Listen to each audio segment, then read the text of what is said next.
আসসালামু আলাইকুম ওয়া রাহমাতুল্লাহি ওয়া বারাকাতুহু। আলহামদুলিল্লাহি রাব্বিল আলামিন ওয়াল আকিবাতুল মুত্তাকিন ওয়াসসালাতু ওয়াসসালামু আলা রাসূলিহি মুহাম্মাদিন ওয়া আলিহি ওয়া আসহাবিহি আজমাইন।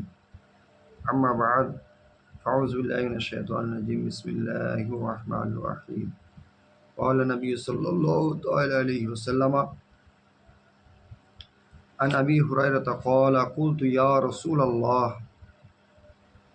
ইন্নী আসমা'ু মিনকা হাদীসান কাসীরা فأنساه قال أبسط رداءك فبسطه فغرف بيده ثم قال زم فزممته فما نسيت شيئا بعد।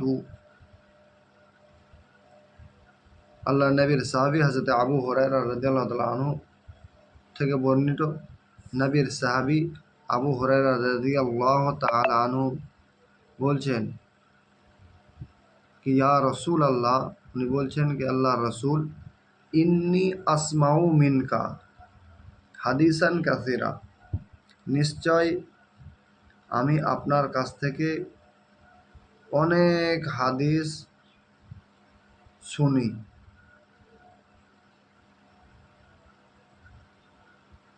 ফানসাহু, কিন্তু আমি ভুলে যাই।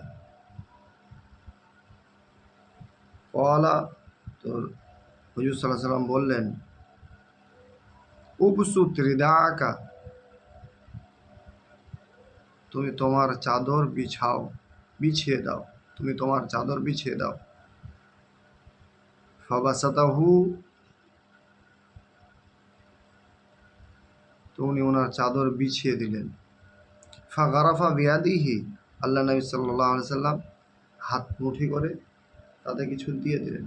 সুম্মা ক্বালা, তারপর আল্লাহ নবী সাল্লাল্লাহু আলাইহি সাল্লাম বললেন, জুম্মা, তাকে মোড়ে নাও। ফাজামামতুহু, নবীর সাহাবী আবু হুরায়রা রাদিয়াল্লাহু তাআলা বলছেন কি আমি সেটাকে মোড়ে নিলাম, গুটিয়ে নিলাম। ফামা নাসিতু শাইয়ান বাদু, নবীর সাহাবী আবু হুরায়রা রাদিয়াল্লাহু তাআলা বলছেন কি আমি এরপর থেকে আর কোনো কিছু ভুলিনি। বুখারী শরীফ প্রথম খণ্ড, বাবু হিফজিল ইলম। তাহলে আল্লাহ রব্বুল ইজ্জত নবীকে কত ক্ষমতা দিয়েছেন, কত পাওয়ার দিয়েছেন, যে যে মানুষ ইয়াদ করার পরে, শোনার পরে ভুলে যায়, মুখস্থ রাখতে পারে না, সেই মানুষকে আল্লাহর নবী চাদর বিছা করলেন। কি হিকমত দিলেন, কি ক্ষমতা দিয়েছেন আল্লাহকে, তারা আর জীবনে সেটা আর ভুলেন না। এটা নবীর ইলম, নবীর পাওয়ার।